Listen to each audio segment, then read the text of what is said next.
अपना नाम बता दें। अतहर जमाल लारी। अभी आप कबूचौरा पहुंचे हैं, क्या पूरा मामला है और क्या सामने आया?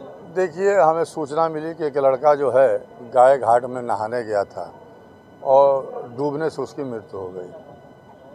अब उसकी लाश यहाँ हॉस्पिटल में रखी गई है इमरजेंसी में। हम प्रशासन से यही मांग कर रहे थे कि उसकी डेड बॉडी को बगैर पोस्टमार्टम के उसके परिवार के लोगों को दे दिया जाए। और इस तरीके की कई घटनाएं हुई हैं जिसमें मैं खुद जो है खड़ा होकर के और डूबे हुए बच्चों की लाश जो है परिवार के लोगों को पंचनामा करा कर मैंने दिलवाया है। और यही नहीं, एक बार गंगा में एक बहुत बड़ा हादसा हुआ था जिसमें 17-18 लोग जो है डूब के मरे थे। उनकी भी लाश का जो है पोस्टमार्टम नहीं हुआ और उनकी डेड बॉडी जो है उनके परिवार वालों को दे दी गई।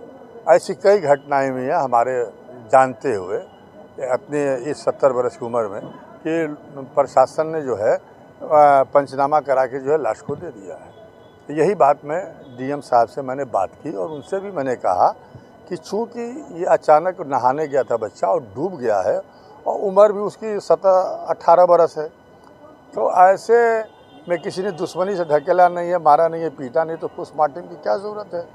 तो उन्होंने हमसे कहा कि भाई अगर आपके पास कोई प्रमाण, प्रूफ हो, कोई आदेश हो तो आप हमें दिखाएं तो फिर हम उसके ऊपर विचार करें। तो अब इसमें कोई आदेश लिखित नहीं होता है।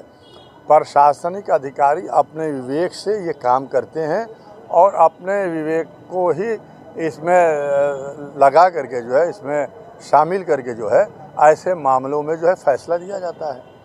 अब इत्तफाक से मेरी मोबाइल भी बंद हो गई है, वो चार्ज ख़त्म हो गया है दिन भर, चूँकि चुनाव प्रचार का कहना है कि पोस्टमार्टम नहीं होना चाहिए, तो क्या लगता है आप अधिकारी से? नहीं, हम भी यही चाहते हैं कि ऐसे केसेस में पोस्टमार्टम नहीं होना चाहिए। कोई ज़रूरी नहीं है। अब ये तो प्रशासन के ऊपर है और जो चाहे वो बहाना बना ले कि नहीं होना चाहिए। लेकिन कितने केसेस में हमने बगैर पोस्टमार्टम के उनकी बॉडी को उनके परिवार वालों के सुपुर्द कराया है। अभी चुनाव एक चल रहा था, याद नहीं है, मछोदरी में भी ऐसी घटना हुई थी और गोला घाट में वो लड़का डूबा था, तो मछोदरी में जाकर के हमने एसएसपी और डीएम सबसे बात किया था और उसकी लाश ऐसे हमको मिल गई थी। आपकी प्रशासन से बात हुई? प्रशासन में क्या आपको क्या उम्मीद लगती है? अब देखिए, हमारा तो मोबाइल बंद हो गया है। अब प्रशासन से हमने कहा है और फिर मैं कोशिश करूँगा। यहाँ कोतवाली में मैंने बात किया तो उन्होंने कहा कि चूँकि मेमो हॉस्पिटल से आ गया है तो इसलिए जो है हमको पोस्टमार्टम कराना पड़ेगा। तो मेमो कह रहे हैं कि वापस करा दीजिए। अब मेमो जारी हो जाने और वापस होने का कोई मतलब नहीं है।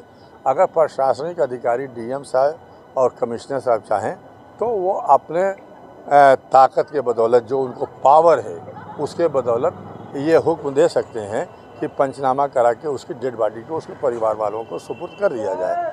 लेकिन अगर ऐसा नहीं होता है तो भाई अभी भाजपा की सरकार है, जो चाहें जो नियम कानून लगा दिया जाए लगाएं।